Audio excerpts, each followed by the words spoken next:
اس وقت لالا موسیٰ اور جنگ کے اندر جو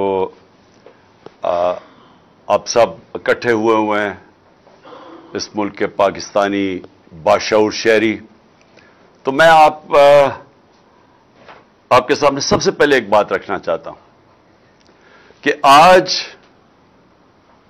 ایک تماشا ہو رہا ہے لندن میں، اور یہ کسی دنیا کے ملک میں اس طرح کا تماشا نہیں ہوتا کہ پچھلے 5 دن سے پاکستان کا 3-4 دن سے پرائم منسٹر بھی گیا ہوا ہے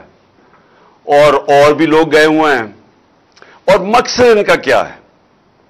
وہاں جا کے فیصلہ ہو رہا ہے کہ پاکستان کا آرمی چیف کون بنے گا۔ میں ذرا اپنی ساری قوم کو کہتا ہوں کہ ذرا غور کریں کہ اس ملک کے ساتھ کیا ہو رہا ہے، کہ جو ہماری نیشنل سیکیورٹی کا سب سے اہم عہدہ آرمی چیف کا، اس کا فیصلہ کدھر ہو رہا ہے؟ لندن میں بیٹھ کے۔ فیصلہ کون کر رہے ہیں؟ اس ملک میں ایک کنوکٹڈ آدمی، ایک سزا یافتہ آدمی، ایک مفرور جھوٹ بول کے ملک سے باہر گیا، دوسری دفعہ جھوٹ بول کے ملک سے باہر گیا، وہ فیصلہ کر رہا ہے۔ اس کے ساتھ اور کون ہے؟ اس کے بیٹے ہیں جو اس ملک سے باہر بھاگ کے گئے احتساب سے، ان کے دور میں، نون لیگ کے دور میں۔ اور کیوں گئے؟ کیونکہ وہ جواب نہیں دے سکتے تھے کہ اربوں روپے کی پراپرٹیز ان کی لندن میں کدھر سے آئیں، اور انہوں نے کہا ہم پاکستان کے شہری نہیں ہیں۔ 3 دفعہ پرائم منسٹر کے بیٹے کہتے ہیں ہم لندن کے شہری نہیں ہیں، کیونکہ وہ جواب نہیں دے سکتے کہ اربوں روپے کی وہ حسن نواز، وہ کم از کم 10 ارب روپے کی جو پراپرٹی اس نے لندن میں لی، وہ کدھر سے آئی۔ ساتھ ہے ان کی بیٹی جو پینما میں اس کے نام پہ یہ 4 بڑے بڑے محلات کا انکشاف ہوا تھا، جو سب نے حسین شریف نے کہا کہ الحمدللہ ہمارے ہیں، نواز شریف نے کہا ہمارے ہیں، لیکن یہ نہیں بتا سکتے کہ پیسہ کدھر سے آیا۔ تو وہ وہاں بیٹھے ہوئے ہیں، اسحاق ڈار کے بیٹے وہاں بیٹھے ہوئے ہیں جو کہ ملک سے باہر بھاگے ہوئے ہیں، اور اسحاق ڈار بھی ملک سے باہر بھاگا تھا جب تک NRO نہیں دیا، اور ہینڈلرز نے اس کو یہ یقین دہانی نہیں کی کہ فکر نہ کریں آپ آ جائیں تو آپ کو کوئی نہیں پکڑے گا۔ تو یہ وہ لوگ، اور جس میں پھر شہباز شریف کا بیٹا بیٹھا ہوا ہے، سلمان شہباز، جو احتساب سے بھاگا ہوا باہر۔ تو وہ جو اس ملک کے چوروں کا ٹبر ہے، وہ فیصلہ کر رہا ہے اس وقت اس ملک کے مستقبل کا۔ تو میں ہی اپنی ساری قوم کو یہ بتانا چاہتا ہوں کہ یہ کسی دنیا کے مہذب معاشرے میں یہ تصور بھی نہیں کوئی کر سکتا کہ یہ ہوگا کہ ملک کے اہم فیصلے ملک کے باہر ہوں اور وہ لوگ کریں جو 30 سال سے ملک کے پیسہ چوری کر کے باہر لے کے جا رہے ہیں۔ اور میں دوسری بات کہ شہباز شریف کے اوپر ایک اخبار کے اوپر اس نے ہرجانہ کیا کہ میری توہین کی گئی ہے، اور اس نے جا کے عدالت میں چلا گیا۔ اب شہباز شریف کو نہیں پتا تھا کہ برطانیہ کی عدالتیں کیوں، ونسٹن چرچل ان کے جو بڑا اسٹیٹسمین تھا، اس نے کیوں کہا جب برطانیہ ہٹلر کی دوسری جنگ عظیم میں جب تباہ کر رہے تھے برطانیہ کو، تو اس نے کیوں کہا، اس نے جب کسی نے پوچھا ہم بچ جائیں گے، اس نے کہا کیا ہماری عدالتیں انصاف دے رہی ہیں؟ تو انہوں نے کہا جی دے رہی ہیں۔ تو انہوں نے کہا کوئی دنیا کی طاقت ہمیں نہیں ہرا سکتی۔ ان کی عدالتوں کے اندر یہ چلا گیا شہباز شریف، اور اب انہوں نے 8 یا 9 دسمبر کو اس کو بلا لیا، اس سے جواب مانگے ہیں۔ اب شہباز شریف کو غلط فہمی ہوئی ہے کہ ٹیلی فون اٹھا کے تو جج کو کہہ کے جی بے نظیر کو 3 نہیں 5 سال سزا دینا ہے، اس کے جو ماضی میں بریف کیس پکڑ کے کوئٹہ بینک پہ جانے والا، بینچ کو خریدنے والا، اس کو یہ نہیں پتا کہ وہ کدھر پھنس گیا جا کے۔ اور ان کے لیے سب سے بڑا اب یہ چیلنج ہوگا شہباز شریف کے لیے کہ عدالت میں اب انہوں نے بتانا پڑے گا کہ کیا جو اس نے الزامات لگائے، اور اس نے بڑے، جو ان کا اخبار ڈیلی میل ہے، بڑے سنگین الزامات لگائے ہیں اس کی چوری کے اوپر۔ تو یہ میں صرف آپ کو اب بتانا چاہتا ہوں، یہ ہے فرق۔ کیوں وہ معاشرے میں خوشحالی ہے، کیوں یہاں سے لوگ نوکریاں ڈھونڈنے جاتے ہیں باہر، کیوں یہاں آپ کے لالا موسیٰ سے خاص طور پہ، اور یہ سارا گجرات، لالا موسیٰ، اوپر جیلم، اتنے لوگ میں ملا ہوں یورپ میں، نوکریاں ڈھونڈتے ہیں پاکستانی، ہمارے پنجاب کے شہری اسکینڈینیویا میں کیوں جاتے ہیں نوکریاں ڈھونڈنے؟ وہاں کے وسائل ہمارے سے زیادہ نہیں ہیں، لیکن ادھر انصاف ہے۔ دیکھیں، بار بار میں آپ کو ایک چیز سمجھاتا ہوں اپنی قوم کو، کیونکہ میرا کام ہے آپ کی تربیت کرنا۔ جب تک ایک ملک کے اندر عدل اور انصاف نہیں ہے، قانون کی حکمرانی نہیں ہے، وہ معاشرہ خوشحال نہیں ہو سکتا، وہ معاشرہ آزاد نہیں ہو سکتا، اس معاشرے میں جمہوریت حقیقی نہیں آ سکتی، حقیقی آزادی نہیں آ سکتی۔ وہ معاشرے کے اندر جدھر کمزور کو طاقتور سے قانون تحفظ نہیں دیتا، وہاں جنگل کا قانون ہوتا ہے۔ وہ جو مرضی آپ کر لیں، آپ اچھی سے بھی پالیسیز لے آئیں، وہاں غربت ہوگی۔ ساری جس کو کہتے ہیں ڈیولپنگ ورلڈ، جو غریب ملک ہیں، ان سب کی یہی کہانی ہے۔ تو میں اس لیے بار بار آپ کو سمجھاتا ہوں میرے پاکستانیوں، کیونکہ میں نے یہ ملک دیکھے ہوئے ہیں، میں نے ٹائم گزارا ہوا ہے یہاں، مجھے پتا ہے۔ اس لیے میں نے 26 سال پہلے انصاف کی تحریک شروع کی تھی کہ یہ ایشین ٹائیگر نہیں بننے لگا پاکستان، لاہور کو پیرس نہیں آپ بنا سکتے۔ جب آپ عدل اور انصاف کا نظام لے کے آئیں گے، یہاں کی قوم کو آزاد کریں گے، حقیقی آزادی دیں گے، یہ قوم خود ہی اس ملک کو اٹھا لے گی۔ یہاں جو بیرون ملک پاکستانی بیٹھے ہیں، جو میری آج سن رہے ہوں گے مجھے، میرا ان سے انٹریکشن ہے، ان سے پوچھے تو صحیح کیوں نہیں وہ پاکستان میں آ کے پیسہ لگاتے؟ وہ سب سے پہلے آپ کو کہیں گے کہ ہم اس لیے پیسہ نہیں لگاتے پاکستان میں آ کے کہ ہمیں ڈر ہوتا ہے کہ اگر ہم پلاٹ لیتے ہیں تو اس کے اوپر قبضہ ہو جاتا ہے اور ہم قبضہ نہیں چھڑا سکتے۔ تو ہم کاروبار کیسے شروع کر سکتے ہیں جس ملک کے اندر ہمیں قانون تحفظ نہیں دیتا، جس میں ایک فکرہ استعمال کیا جاتا ہے، کانٹریکٹ انفورسمنٹ نہیں ہوتی۔ جب اس ملک میں ہماری سرمایہ کی حفاظت ہی نہیں ہوتی تو ہم کیسے اس ملک میں پیسہ لگائیں گے؟ اور دوسری بات وہ یہ کہیں گے، خاص طور پہ برطانیہ میں جو بیٹھے پاکستانی ہیں، کہ یہ جو ملک کے سربراہ ہیں جو ہمیں کہتے ہیں کہ پاکستان میں اپنا پیسہ لے کے آؤ، تو اپنا پیسہ تو پاکستان سے باہر بھیج رہے ہیں، ان کے تو بڑے بڑے محلات باہر ہیں، ان کے کاروبار باہر ہیں، تو یہ ہمیں کہہ رہے ہیں کہ پاکستان میں پیسہ لگاؤ، اور وہ یہ کہتے ہیں کہ یہ پیسہ باہر کیوں بھیجتے ہیں؟ نمبر 1 چوری کا پیسہ ہے، کیونکہ اگر چوری کا پیسہ کیوں باہر بھیجنا پڑتا ہے کہ پاکستان میں نظر آ جائے گا۔ یہاں اب اگر ایک دم ان کی دولت میں اربوں روپے کا اضافہ ہونا شروع ہو جائے تو پوچھیں گے تو صحیح نا قوم کے کدھر سے پیسہ آیا؟ وہ یہ جواب نہیں دے سکتے کیونکہ چوری کا پیسہ ہے، اس لیے ان کو باہر بھیجنا پڑتا ہے۔ اور یاد رکھیں جب باہر بھیجتے ہیں، اور میں یہ بار بار آپ کو اس لیے بتاتا ہوں کہ جب آپ کا ملک کا پیسہ چوری کر کے، جس طرح یہ ٹی کیس ہے شہباز شریف کا اور بیٹوں کا، کہ یہ پوری ایک گاڑی میں پیسہ، پہلے وہاں سے ان کے ماڈل ٹاؤن کے گھر سے وہ گاڑی میں پیسہ رکھا جاتا تھا، پھر پولیس گارڈ لے کے جاتی تھی ہنڈی اور حوالے، جدھر سے یہ پیسہ ڈالر میں چینج ہوتا تھا اور پھر باہر بھیجتے تھے، اور پھر جو پیسہ پاکستان منگوانا ہو تو وہ ایک ان لوگوں کے نام پہ لے کے آتے تھے جو کبھی پاکستان سے باہر ہی نہیں گئے، مثلا، اور زرداری بھی یہی کرتا تھا، تو وہ پاپڑ والا اور چینی والا اور یہ وہ لوگ ان کے پاسپورٹ لیتے تھے اور کہتے تھے جی انہوں نے باہر سے ریمیٹنسز بھیجی ہے۔ تو خود ہی قانون بنایا تھا 1992 میں کہ جی اگر باہر سے کوئی پیسہ بھیجے گا تو کوئی سوال نہیں پوچھا جائے گا، اور یہ حدیبہ پیپر مل بھی یہی کیس تھا، زرداری کا بھی یہی کیس ہے، وہ جو فیک اکاؤنٹس کا ان کے بھی یہی کیس ہے۔ تو یہ وہاں سے انہوں نے پیسے باہر